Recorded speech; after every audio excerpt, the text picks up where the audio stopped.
Endulu tuchongere endulu y'amaanyi. Twongere mukundulu. Twongere makajanja. Gatwaniriza. Seggwanga. Musata. Nannyinisi. Akalulu ka Ssaabasajja kaliwa. Twongere okuba endulu. Twongere okuba endulu. Twongere okuba endulu. Batwaniriza Ssaabasajja.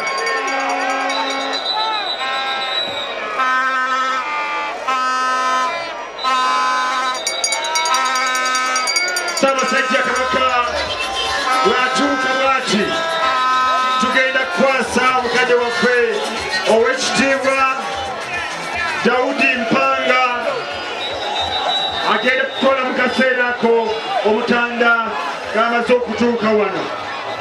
Era mu ngeri emu omusiime Mesaki Ssemakula yagenda okumwaniriza mu ngeri ey'enjawulo.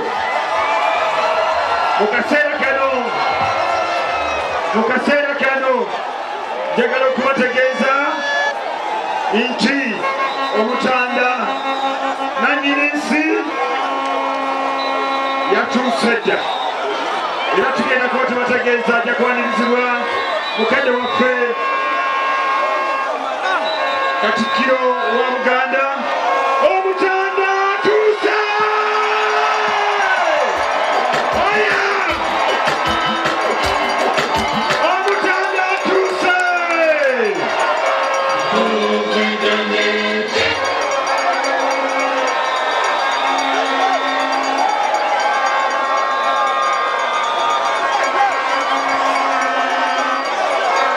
Weewaawo. Akalulu ka Ssaabasajja kaliwa. Engulu eriwa.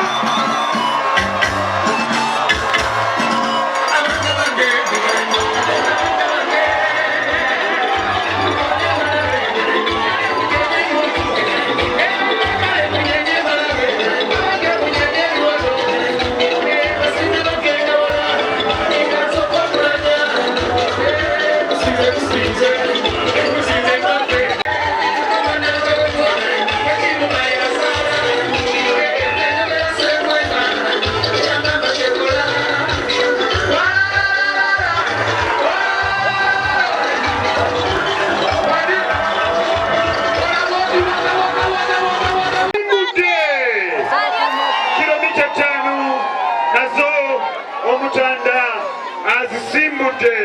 Kati ndowooza ffenna tesigadde emisinde emirala. Kati ffenna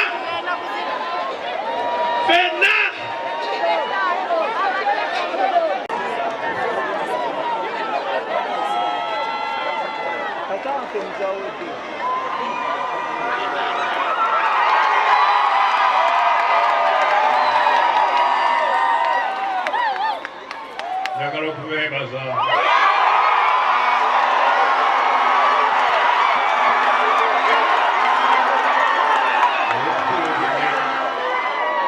okujja ku misinde gino.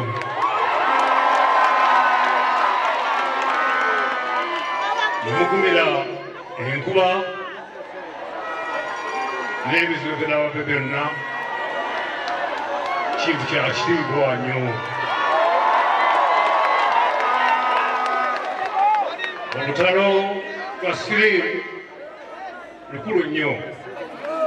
Twagala abantu baffe babeere nga balamu, nga bamanyi engeri gye basobola okwekuuma n'okulabira eŋŋanda zaabwe bannaabwe nga balina obulwadde buno.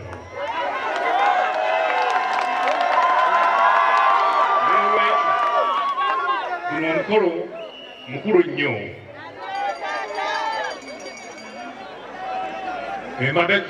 Emabekaawo bantegeeza nti lwani yaffe eno eri kumpi okufuuka ezimu ku mbire ezisinga okuba n'ekitiibwa mu nsi yonna.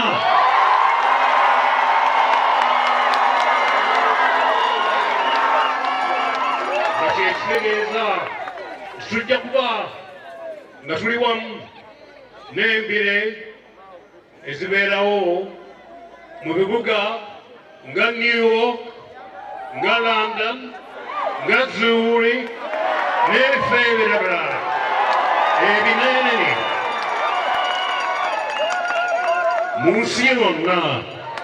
N'olwekyo mbasaba nti tugende mu maaso,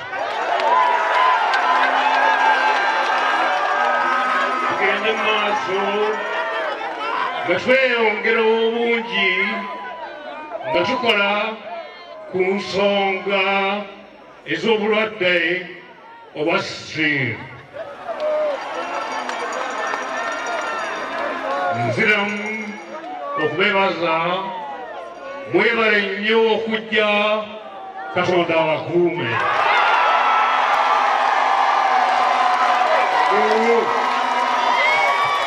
Ndulu esemala